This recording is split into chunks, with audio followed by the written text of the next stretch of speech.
Hello, my friends. Welcome to another episode of Spontaneous Mutation. I'm your host, Halley. I'm really excited for today because we're going to talk about fairy tales and the stories many of us were raised on from a very young age.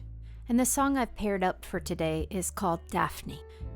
Now, Daphne is a Greek myth. She was a water nymph who was being pursued by Apollo, and she went to her father, who is a god, and asked him to help her, and he turned her into a tree.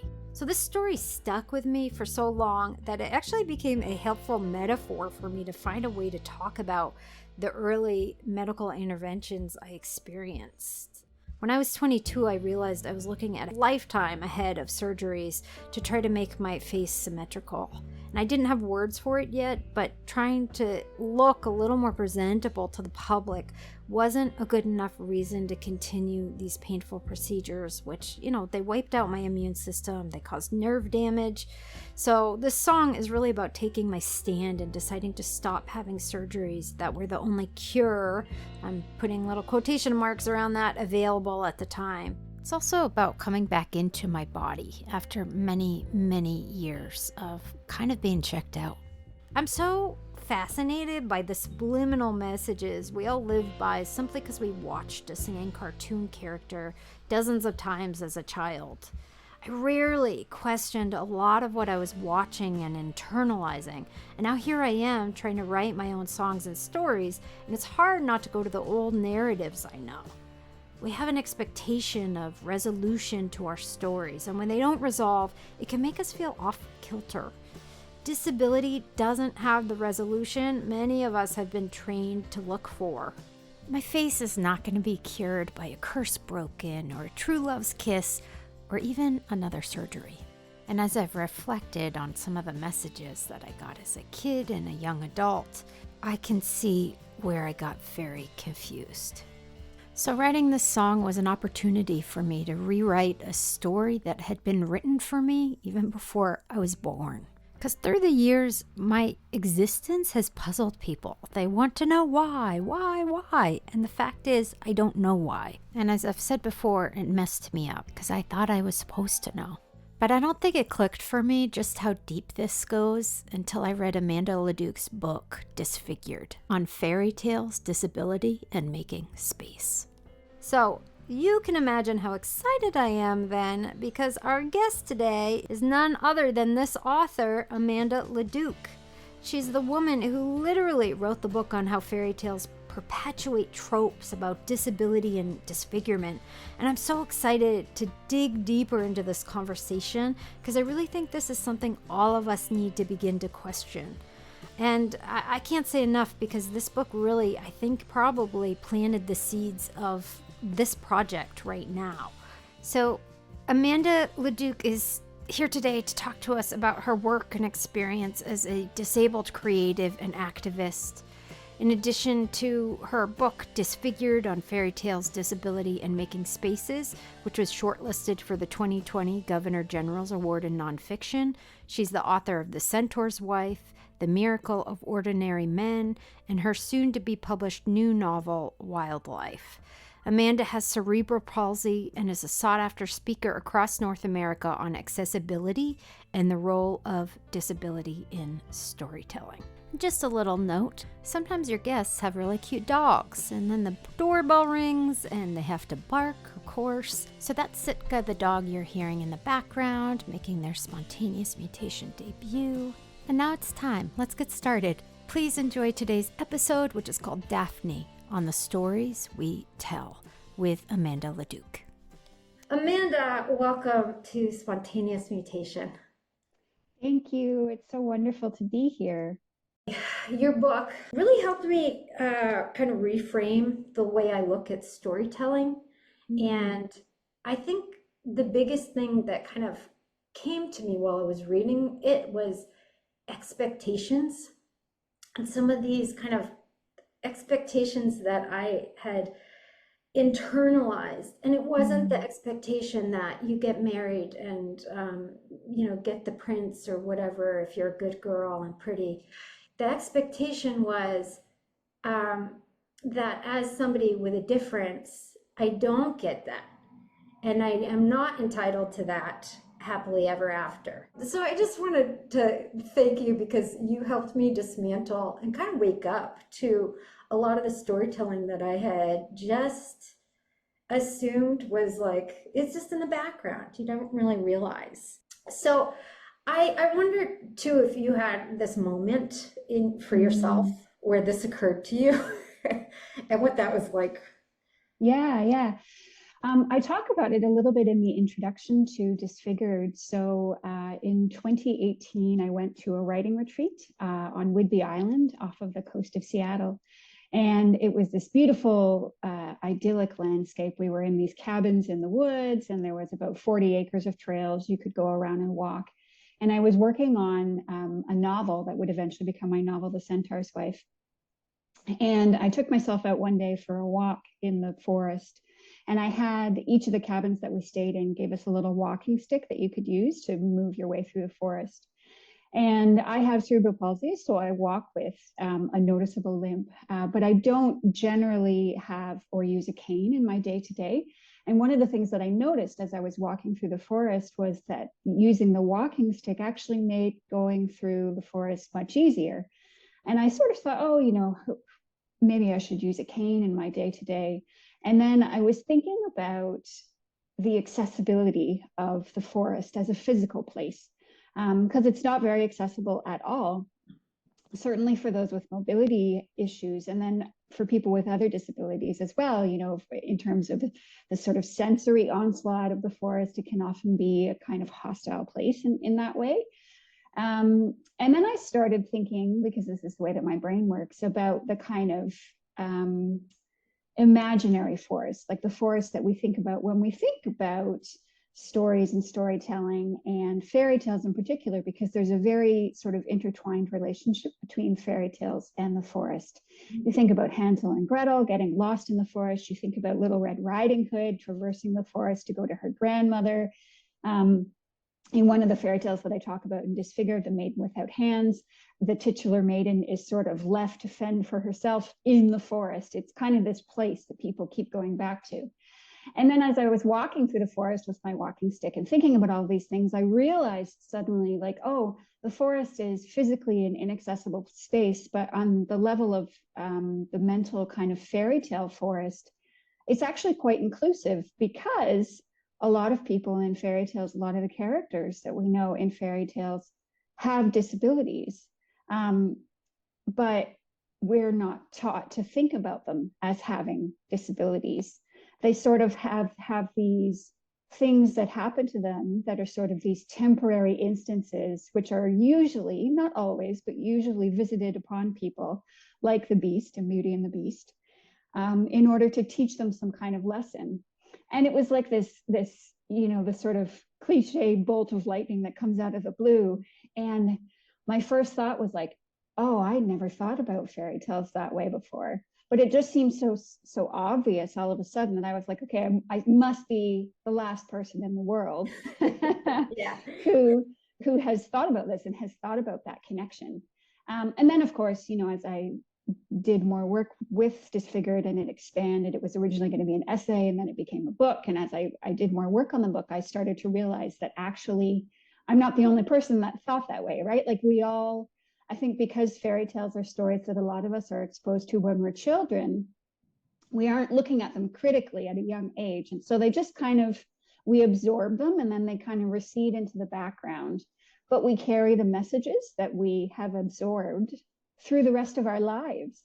And that is a really powerful force. And it really does a lot to shape how people have those expectations that you mentioned at the beginning, right? Our expectations of the world and who gets what in this world that we have and who deserves, quote unquote, a happy ending and who doesn't. And, it's sometimes I think it's a bit of a leap, and then sometimes I think it isn't, because we do have these very entrenched ideas of who deserves things and who doesn't. And the language that often comes out when people start to try and talk about who deserves something, it very quickly devolves into that sort of us and them, who is other and who is not. So that's kind of the sort of the genesis of what eventually became Disfigured, was that moment for me of recognizing, like, oh my gosh, all these stories that we've been telling ourselves for so long, they aren't just stories, like they shape our world in very particular ways. Yeah. One thing I loved about the book that you brought up is we really have to start telling new stories. And Mm. I'm curious about the timing of the Centaur's Wife. Like, were you doing that at the same time while you're like digging up all of this stuff on fairy tales? Yeah, I was. So I had actually started writing The Centaur's Wife first. It came out of a short story that I wrote in 2014. And then I had been working on the book and working on the book for quite some time. And then the idea for Disfigured sort of landed kind of halfway through writing the novel. And what ended up happening was I took some time away and I wrote Disfigured. And that was really helpful because it then sort of made some things clear to me about the novel itself. I wanted the novel to be about desire initially, and then it ended up being a novel about grief as well. And eventually there was a thread of disability that wove itself into the novel, and it became about both of those things. So I was carrying both stories in my head kind of at the same time. But Disfigured needed to come out into the world first in order for me to really understand what Centaur's Wife needed to be. Yeah. I love the way art births itself in that way. Right? Isn't it amazing? I'm just, I mean, and you would know too, right? Being an artist yourself, like every single time something comes out of you and you're just like, wow, oh, that is cool. But then you look back and you see how it connects to other pieces of art that you've created and other things that you've done. Oh, it's just very, it's a wonderful tapestry, I find. And I feel very lucky and very, just very grateful to be able to do this work, even for a short span of time. Yeah, amazing. When I was writing this album, a lot of what came up for me, I have like 3 to 4 minutes, right, to get the story out. What do I want to say? What do I want to repeat? Mm-hmm. But a lot that has come up for me in my learning and reading your books as well as others is just how do we sit in this space of discomfort, of Mm-hmm. unknown, of maybe this story is we don't get like a little tied up ending here. Mm-hmm. None of us on this earth do. Uh, No. and how just artistically feeling that push and pull of I know what I need to do to tie this song up to make it really good, Mm-hmm. but I also need to be honest about these stories we're telling, and Mm-hmm. that's not always beautifully tied up. I just wonder if we talked a little bit, but just that push and pull, if you felt that in what you're doing and future art. Oh, I absolutely do. And I think because of Disfigured, I often return to the idea of fairy tales a lot now, and I see, myself sort of playing out those same kind of the fairy tale arc, right? In kind of the traditional fairy tale, you have kind of two ways of looking at it. It's a simplification. Obviously, there are exceptions, but the one way of looking at it is, a character encounters some sort of trial and tribulation, and they overcome the trial and tribulation, and then there's a happy ending, and the character gets what they want at the end. And then the other version of the fairy tale is there's a trial and tribulation, and the character doesn't get what they want at the end, and it's usually done in such a way as to impart some sort of moral lesson for somebody. And I think the reality is that, life encompasses both of these things. Sometimes we live in narratives, or we have narratives in our own lives that play out in such a way that, you do get what you want. You work really hard towards something and you acquire, or you see the fruits of your labor come to pass, and it's wonderful. And then sometimes what we work for and what we really, really want and desire, that does not come to pass either. And fairy tales can be a very useful way of looking at the darker elements of life in that way, and sort of trying, certainly for children, starting to reckon with that grief and reckon with, what happens in your life when a narrative doesn't necessarily turn out the way that you want. I think the key is, that we really need to make space for all of these things to happen. we need to understand and make space for the fact that sometimes you will try as hard as you possibly can to do something or get something or, achieve something, and it won't come to pass. And it doesn't mean that you are not worthy of that thing, or that, it couldn't have worked out if some other things had been different, but it didn't work out for whatever reason in your life in this particular moment. And we need to give space and grace for that to happen, to have complicated feelings about that, to grieve these kinds of things. I think one of the dangers, and I, have a complicated relationship with Disney. I think they've done some really great things and some really not great things over, the 100 or so years that they've been in operation now. I think one of the dangers of the kind of Disneyfication of the world that we live in is that there's this real push toward the happy ending, or even if not a happy ending, some sort of like narrative bow at all costs.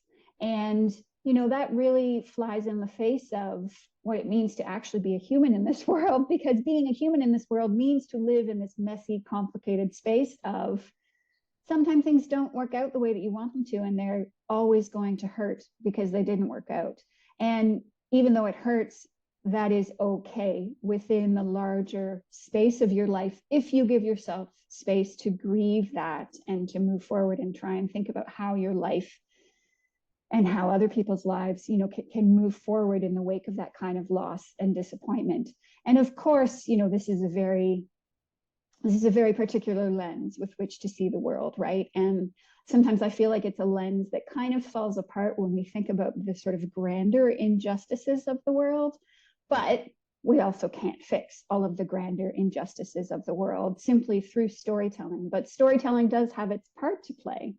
And so I think it's incumbent upon us, certainly as storytellers, and then also as people who imbibe story and who take story in various ways, to be critical about the kinds of stories that we're telling, and to really, again, leave space for the expansiveness of what stories can do, what narrative can and does do. It allows you to deal with grief, and it also allows you to, envision the possibility of happiness. And there's absolutely room for all of these things to coexist. Yeah, beautifully said. I'm curious about how, when you decided to write this, this is not straightforward memoir. You're really mixing in a lot of these stories with your own story. Mm-hmm. And what motivated that decision? Yeah, it was actually kind of a very organic decision. I did not set out to write a book like that. I really wanted to write a book that was not academic as such, but really was more on the kind of cultural criticism side of things. I wanted to sort of look at the history of fairy tales in the West, and then maybe explore some fairy tales that or folk tales that had come out of other areas of the world. And I had this whole plan. We always have plans. I know. I'm just going to say, all of us artists, we all know what it's like to have a plan. Yeah. I had this plan for what the book was going to be. And then almost right from the very, very beginning, writing the first chapter, my own story started coming in. And it came in very naturally, but it came in because I was instantly starting to think, like, history of fairy tales. Okay, how does that then tie into my history as a disabled person? I think just because I wanted to be able to see, sort of to use myself as a case study, like fairy tales in particular shape the world in very specific ways as regards beauty and, who deserves what. And in order for people to really understand or really get an idea of the depth of the message, I felt it was necessary to have like an example, a sort of real life example of, this is what fairy tales do. This is what they did to me as a young child. This is the sort of expectation that they set up for me in terms of who gets what, who deserves what, how the world can be cruel in ways that seem to fall along fairy tale lines, right? Well, you are othered. You're the one who gets pinpointed in the fairy tale, just like you're the one who gets pinpointed on the schoolyard and bullied. And so it very, very quickly, the book shifted. It became something that wasn't initially what I wanted it to be, but looking at it now, like I don't see how it could have been anything else. And that does tend to be, looking at it from a wider lens too, that does tend to be the way that I write. Like I do have this megalomaniac approach of weaving myself into all the narratives, apparently. Clearly there are some things that, I needed to work through, and I worked through them on the page. But I think the book had ended up having a wider appeal as a result of that. I think if I had tried to do what I had hoped for initially and made it a specific sort of cultural criticism, slightly academic look at fairy tales, I don't think it would have, perhaps, or maybe it would have, but I suspect it wouldn't have reached as many people as it did and resonated with as many people as it did. So I am very grateful that the winding path through the fairy tale forest took me in that direction. Yeah. And I think had you not done that, right, and not really pieced this together for folks Mm-hmm. who saw themselves in you, um, many of us, myself included, because I don't think in the facial difference community, there's a lot of people who don't consider themselves disabled. And Mm-hmm. In hearing your story, and I immediately was like, yep, oh, okay, yes, all of this. This is my experience too. Two very different people, but there's a part in the book where you talk about your a conversation with your dad before you're getting on the bus, and Mm. he's crying and just saying you won't remember these people, and you said, or you won't remember this, and it's not going to become important to your life, but you said, I've never forgotten their names of the people Mm-hmm. who have, teased and would Yeah. quote me. And I was like, same witch Yeah. chick, that was what I was called. And um I kind of want to like segue into that, because I think your relationship with your parents is another part in the book that I really took out. I feel like in with family in Mm. in fairy tales and in our lives, there's a really big spectrum of what a child can experience in a family, Mm-hmm. especially when they don't have the same disability. And I'm curious if you could talk a little bit more about your um, experience with your parents, their own advocacy, if that influenced your activism, or if it was kind of like a mutual collaboration as you grew. Mm. I mean, I think I have been very, very lucky and very blessed, in the family realm. And I've also been blessed in other ways, right? I am a white person with a disability, and I grew up in Canada, so there was a lot of medical intervention that was literally freely available to myself and my parents. Like I had a 3-week hospital stay and major neurosurgery when I was 4 years old. And like that didn't, set my parents up for lifelong debt or anything like that. And I think my parents, absolutely did their best at the time. I mean, this was the mid 80s, when all of this, mid to late 80s, when all of this, in terms of the surgeries and that sort of thing, was starting to go down for me. And my parents just really, really tried the best that they could, in every possible arena. And it's interesting looking back on it now, because I think even then, there were certain expectations for what was good for somebody and what was good for someone with a disability, right? Like one of the things that I write about in the book is when I came out of surgery. So I had neurosurgery when I was 4, and then when I was 5, I had surgery on my right foot to lengthen the tendon. And the doctors told my mom, okay, make sure that she goes in ballet or some sort of dance class because it will help her with her balance. And they were right. And so I was in dance class when I was young. But what nobody knew, including me at the time, was that I was also a raging perfectionist, and I was really shy, and I was really embarrassed about the fact that my body wasn't working the way that I felt that it should. And there wasn't really a wider cultural awareness at that point of what different kinds of adaptive dance could be and do. So, when my mom read Disfigured all these years later, like, she apologized to me. She said, I feel so bad. I feel like I put you in these dance classes and you hated it. And I didn't hate it at the time. I hated myself because I wanted to be better than what what I thought I was doing. And that goes back to the expectations, right? The expectations that I had of myself at that point in time. And I think if it had been now, if I was a child now and I had been going through all of these surgeries, like, it would have been a very different environment. I think my parents would have had access to different resources in terms of what they could have done to really advocate, not just for my physical well-being, which is what they were doing 30 some odd years ago, but also for my mental well-being, and really kind of questioning the system and the expectations, right? Like, oh, a mark of success after a tendon lengthening surgery on a child with cerebral palsy is that she can do a perfect plie. Like, that is kind of, it's an oversimplification again, but that's what we were all kind of looking for and hoping for, right? So I think in a long story short is that my parents absolutely advocated for me in the best ways that they knew how at the time. But the resources, weren't there, I think, in the ways that they are now. So I think advocacy, and certainly parental advocacy, is different now.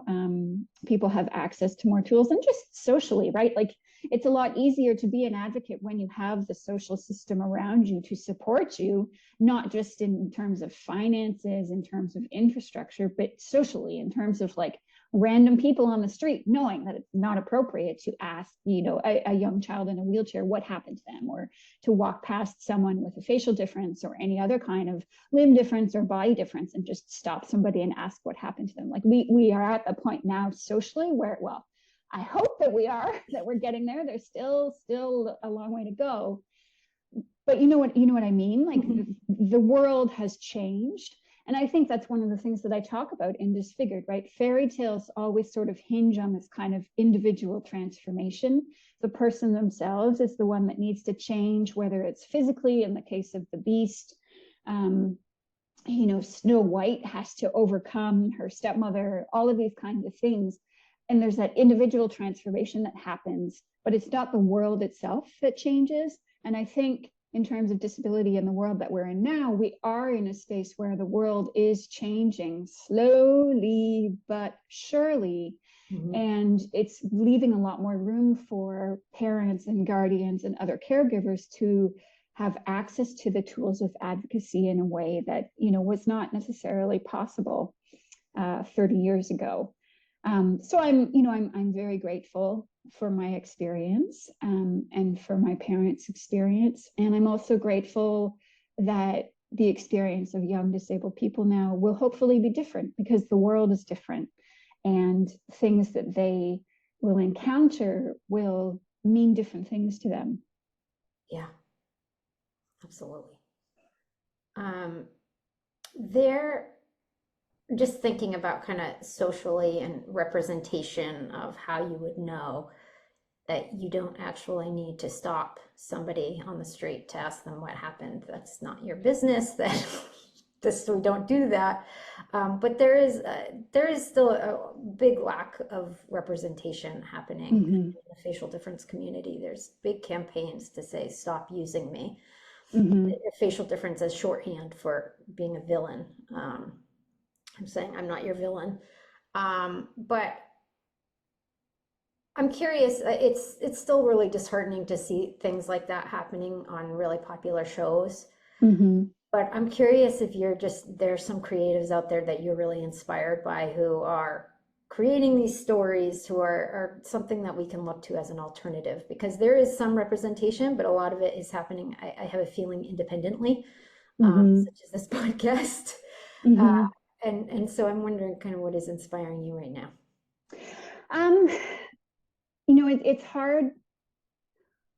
It's hard to pinpoint one thing. I will, films like Coda, which came out recently, I think that was a great example. certainly problematic in some ways in terms of representation, but also not problematic in others. Coda, you had the series special about a man with cerebral palsy. My mind is suddenly going blank. But you do, even in like Marvel films, the Netflix show, oh shoot, I'm blanking on the title of it, but it was recent and it took place in Britain. Mm, mm, mm, mm. We'll look it up. Yeah, sorry. It's based on a Harlan Coben novel. And it's about a woman who's investigating her husband's death, and then also investigating her sister's death. Fool Me Once, that's what it's called. Fool Me Once. And it was a series, and there is every single episode in this series encounters someone who has a disability, but it's actually not part of the plot. So there are disabled receptionists. At one point they're in a school that has all kinds of disabled children. Just like everywhere you look, there's someone in the background who has a disability, and I found that really interesting and really groundbreaking. The issue is, I find that mainstream media does this a lot. Hollywood does this a lot, where one movie or one show comes out and it has a particular kind of disabled representation, and because it is one element, one video of representation, it has to hold a lot of weight, and inevitably cannot hold all of that weight, because if I'm going to write a novel about someone with CP, it's actually probably mostly going to be specific to my experience of CP, and it's not actually meant to speak to everybody who has CP. If everybody who has cerebral palsy can see elements of themselves in that story, that's fantastic. But I'm not actively trying to portray everything that it means to be about someone with cerebral palsy in one piece of art. And the problem that mainstream media often has is that they put out these shows, and then, there's inevitably backlash, or there's inevitably criticism where someone says, oh, well, this actually doesn't speak to my experience as someone with cerebral palsy, someone with Down syndrome, someone who is deaf. And the studios and Hollywood and everybody, they get cold feet and they say, okay, well, we did it and it didn't go over well, so we're not gonna do this anymore. Like, that was it, done and dusted, we're moving on. And actually, the real thing that we need to be doing is leaning into that discomfort, leaning into that imperfect representation, understanding that nobody is going to get it right on the first try, or arguably the second, the third, the fourth, the fifth try. And what actually makes our world beautiful is that there are 100 million different ways to experience life with a disability, and all of those different representations deserve to be shown on screen. I mean, it's like saying, how many Hollywood films are there about people falling in love? Like, do we really need any more? I mean, we have so many movies about people falling in love. But of course, everybody says, well, sure, like it's always nice to have a different spin on the story. Well, why aren't we saying that about things like disability? Like, why is it that, oh, okay, the disabled movie is out now. Now we don't have to do it anymore. Like, no, we can tell these kinds of stories in 100 different ways over and over and over again. And, that move toward a certain kind of fearlessness in terms of, let's try these different stories and understand that they're not going to be perfect, and that the reception to them isn't going to be perfect either. But that's not what we're going for. What we're going for is really trying to encapsulate, as much as we are able, the richness of the world that we live in, the richness of the disabled landscape that we live in. Because arguably, everybody in the world, non-disabled and disabled people alike, interface with disability in some way, shape, or form, whether it's you are disabled yourself, whether you have a colleague who's disabled, you have a friend who's disabled, you have someone who has a child who's disabled. Like, it touches everybody. And this historical approach that we've had to disability, where it's like we're just going to wall that off, literally in some cases with institutions and whatnot, we're going to move that over here so we don't have to think about it, talk about it, look at it. Like, that is not the approach that we should be taking anymore. And the tendency that studios have to really kind of pull back from representation when nobody gets it perfectly right kind of harkens back to that. Like, we need to keep telling these stories. And if you're going to make a mistake in telling these stories, that's okay. We need to keep telling them. And it kind of, I would say it goes on both ends, right? Like there is room for legitimate criticism of these narratives, but there's also room to be gracious and to have a lot of empathy for the kind of imperfect road that we're all going down in terms of trying to tell these stories.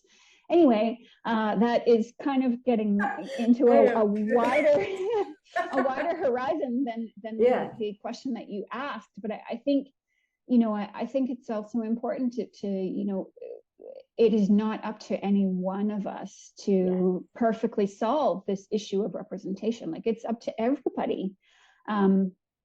And so I encourage people, when you are reading books or when you are watching television or watching film, like start looking for disability from something as innocuous as somebody who's wearing eyeglasses to someone who, is using a mobility device. Like that is all disability, because guess what? That is being human in the world. Like we all have needs, right? We all have needs that deserve to be met. And part of what I am trying to do as a storyteller and talking about disability and narrative is getting everybody to recognize that disability is not some thing that is outside of you, that is pushed out, that is, has nothing to do with your life. Like the chances are very high that you have encountered or exist with disability, whether in your own life or in the life of someone that you know. It's actually a very commonplace experience.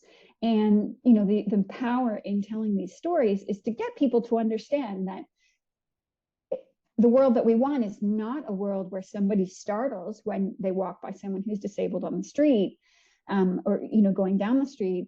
You just sort of walk by someone in a wheelchair or someone with a facial difference or somebody who's using a cane. Like, oh, okay, that's how they're doing their thing. They're going along in the world. They're getting groceries or going to the coffee shop just like I am. Like it should be not a big deal.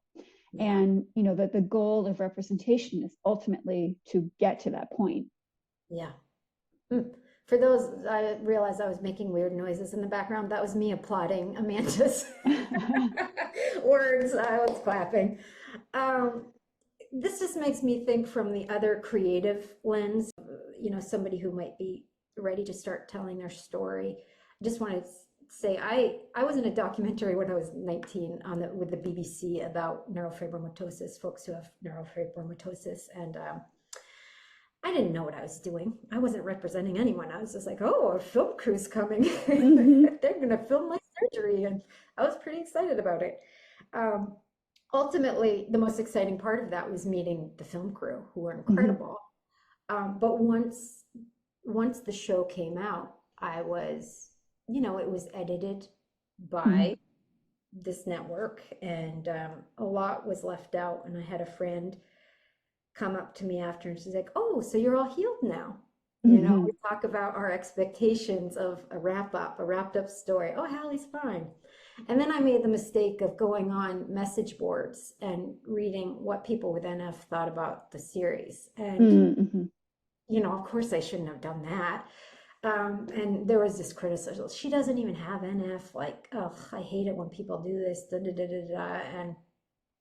And that was one of the reasons I kind of backed off from like joining, the NF community or the facial difference community, I think, because I was like, oh, I'm not being accepted by this group that I really, really desperately wanted to be accepted by.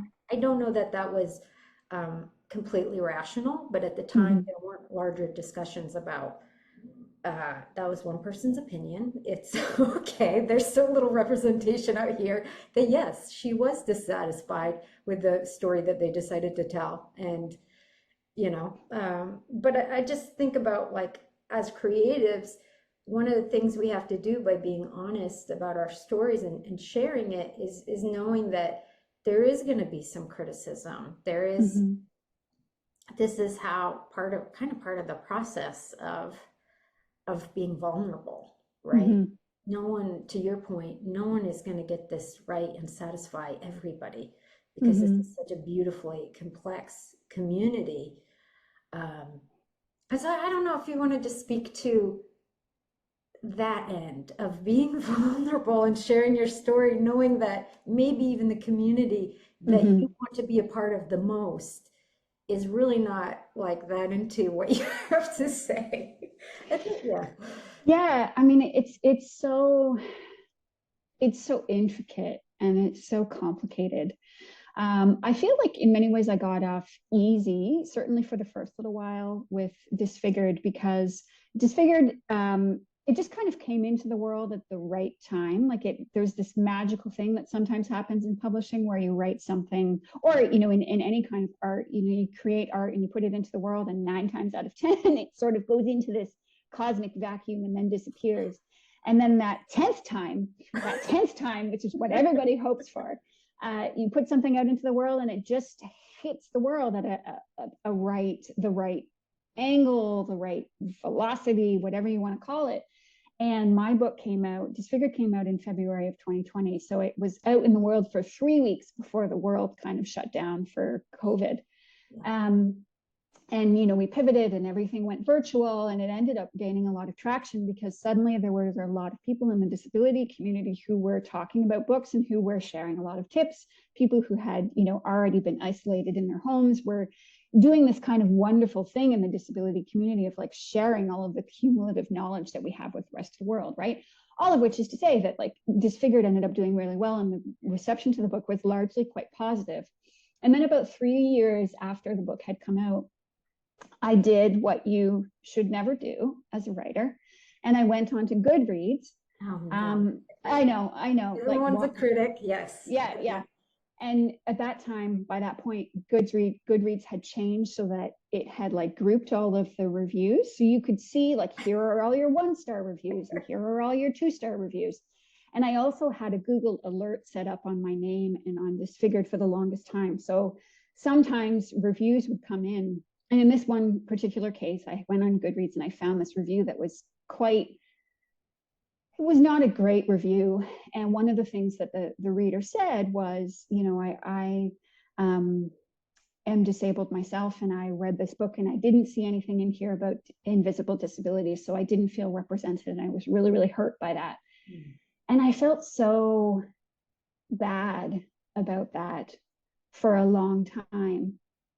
And I really had to sit with it and, take from it what I could find that was useful, which was, okay, maybe next time, when I'm writing, I have to think wider, like I have to think outside of my own experience, which I did try to do in Disfigured. But I also, it's very much a book about my experience as well. And what I eventually came back around to was recognizing that, it is a fool's game to think that you can put a piece of art out into the world that is going to touch and reach everybody on the level that you would like it to reach them. You're going to put art out into the world and it's going to reach some people and it's not going to reach others. And when you're talking about representation, about disability, stuff that you say is going to resonate with some people and it's not going to resonate with others. And I think, sometimes, and this, I was certainly guilty of this in the beginning, acknowledging and being a part of the community, the disability community, felt so wonderful, because there were all of these people some who shared my disability and some who didn't, but shared, the common experiences of chronic fatigue and chronic pain and all these kinds of things. And I had a tendency to be like, oh, I have everything in common with all of these people. And the reality is that, the disability community is not a monolith, and we don't all get along, and we don't all need to get along. And we don't all need to be reading each other's books and absolutely 10 out of 10 agreeing with everything that somebody says. And so, that it's always a hard lesson in the moment. It was a good reminder for me to not go on Goodreads and not read the reviews. Yeah. Because the reality is that, you're not going to reach everybody, and not everybody who reads or takes part in the art that you put out into the world is going to like it. And they have the freedom and the right to express that opinion. The opportunity. Yeah. The opportunity to express that opinion. And that is absolutely fine. And, if you encounter some criticism that really hurts, look at it, see if there's something useful that you can take from it, take what's useful, and then go. And if there isn't anything useful in that for you, then just leave it and go and keep creating. And I think it different situation, but similar to what I was talking about with Hollywood, right? Where there's this tendency to be like, oh, any kind of criticism, okay, we're just going to drop it. We're not going to touch that anymore. You can't create art that way. You can't make an artful life that way. If every single time you encounter criticism, you're just like, okay, I'm not going to do this anymore. I'm not going to touch this anymore. It's been a real lesson for me in just sitting with that discomfort and trying to let it help me grow into a better artist in whatever ways I can. Yeah. In your activism work that you've done, I'm just wondering what changes you've noticed in yourself. Yeah, that's a great question.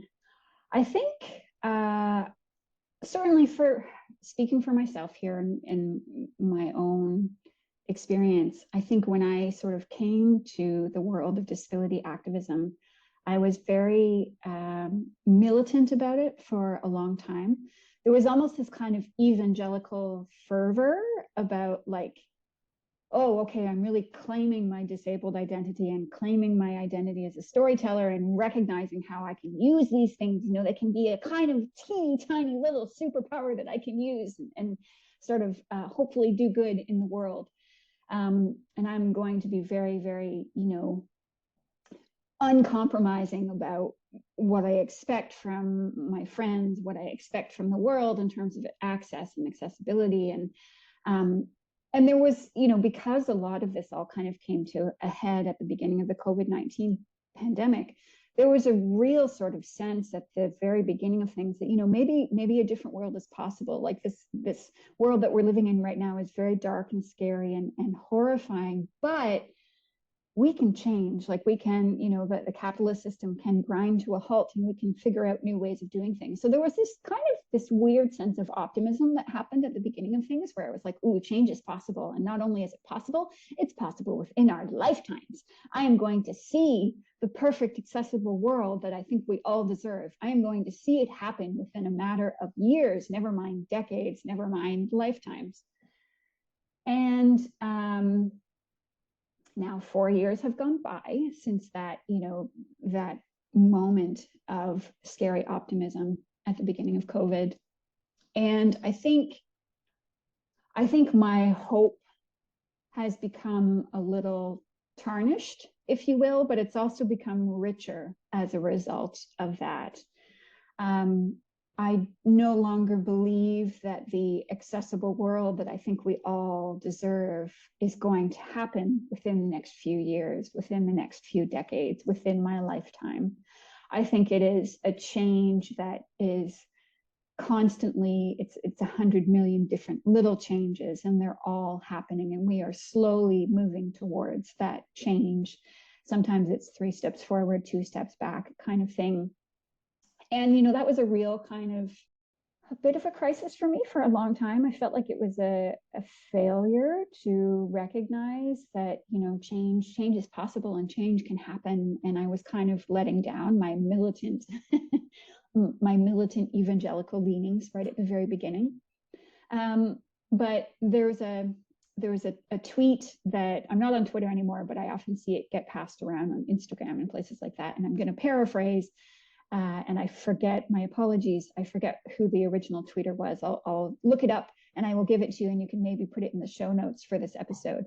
But it's a tweet by somebody who says, everybody has this idea that hope is this shiny, beautiful maiden, when in actual fact, hope has 1 or 2 teeth have been knocked out, and she's been, on the ground, and she's got dirt under her knuckles, and she's rising for another go, kind of thing. And the idea behind it is that, hope is messy, hope is dirty, hope is, like the abolitionist activist Mariam Kaba often talks about, hope is a discipline. And it means getting up every day and committing to doing this work and to seeing the small gains.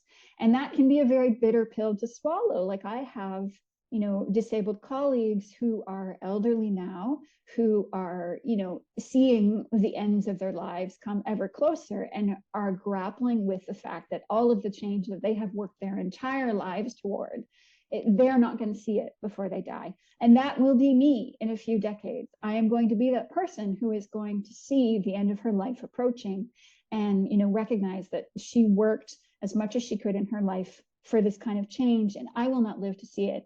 But maybe my nieces will live to see it. Maybe, their children will live to see it. And making peace with that, like it's a small, hard thing to swallow, but it also, on the flip side, has allowed the world to be much more expansive for me, because I can kind of let it all go, let it just be what it is, and say, you know what, I am doing my part here, however small. And my part, however small, will eventually mean that one day things will change for somebody else. Maybe they won't change for me, but they will change for somebody else. And I have to be happy with that. And, just happy with, apologies, the doorbell has rung and the dog is, yeah, this is, yeah. The dog agrees with everything that I'm saying. So this is what, this is what we all sort of, I hope, can look towards, really looking at hope and the sort of nitty gritty of it. Like, and gritty, I mean gritty in the actual literal sense of grit under your fingernails kind of thing. Yeah. It's not sexy. And going all the way back to fairy tales, right? I think there's a real tendency to think about hope as this kind of sexy thing that, we can change the world in one fell swoop. And the reality of the matter is that it doesn't work that way. So we're at wrap up time. And so the last question I'm asking all guests is there a moment in your life you'd consider as your own spontaneous mutation? Mm-hmm. I think, yeah, I think there's sort of two, or maybe it's like 1.5. The real one in terms of spontaneous and spontaneity, my best friend passed away at the end of December of 2019 from cancer, or in December of 2019, sorry, at the beginning of the month. And it totally changed. It changed everything about the way that I view life, the way that I view the world, and eventually put me on a path of like leaving my job and embracing a full-time freelance lifestyle. And it has totally reorganized my life and how I see the world. And the 0.5, from 2013 to 2016, I went through what was probably the most difficult depressive period of my life. And that was not really a spontaneous period as such. But the change that came about as a result of it, the mutation that came about as a result of that, was also something that really made me start viewing the world differently. And, the idea of mutation, I think, is so interesting because it makes me think first and foremost of X-Men, right? And how that sort of idea of like difference is very much encoded into that franchise, into the language of that franchise. But also what becomes possible, right, as a result of mutation. Losing my friend Jess has been the biggest grief of my whole entire life. And yet there is so much in my life now that has come about as a result of that loss, of experiencing that loss. And I would give it all back, to have her back. Anybody would, right? But I think that's the nature of mutation, is you can't go back, right? There is a change that has happened in your life that, for whatever reason, makes the previous path, like you cannot go back to it. It's like you are standing on one side of a fissure that has suddenly opened up in the earth, and your old life is on the other side of that fissure, and you can't go across it anymore. And you can either stand at the edge and look back to your old life and just keep facing that way, or you can turn around and see what lies ahead. and follow, the horizon wherever it leads you. And so that's what I'm trying to do now, hand in hand with all of this grief, thinking about being grateful for the life that I had and the love that I had, and then heading into worlds unknown, still with that love in many ways. I mean, I still feel her with me in so many different ways, which I'm writing about naturally. But I guess I'm grateful for the grief at the end of the day, because having the grief means that I also had and have the love to balance it out. And that is just such a huge gift when it comes right down to it. Whew. Thank you. Thank you so much. Thank you. Your words. I'm going to start crying. Geez, because when I imagined this and these conversations, what I didn't expect was the gift you would give me back of your language and your experience of, it's really. Halley, thank you so much. Yeah. Thank you so much for creating that space for us to just kind of like drop instantly into what is important and meaningful and life-changing. That was Amanda Leduc. And while we were actually editing this episode, Amanda got word that her memoir that she wrote about her friend Jess got greenlit for publication. So in addition to looking up her next book, Wildlife, which is coming out in 2025, you can keep an eye out for that memoir as well. I want to close today with a passage from the very last page of Amanda's book, Disfigured. She says, "Give me stories where disability is synonymous with a different way of seeing the world and a recognition that the world can itself grow as a result of this viewpoint. Give me fairy tales where disabled characters not only triumph but also change the world. Because disabled people have already done that countless times over, and in a world that continuously tells them another story, which is one where they have no place at all. What might we accomplish instead in a space where the disabled body is front and center in our stories?" I highly recommend picking up this book, Disfigured by Amanda Leduc, if you have not yet read it. We'll have all the ways you can connect with Amanda in our show notes. Thank you for tuning in to another episode of Spontaneous Mutation. We'll see you next time. I'm overtaken by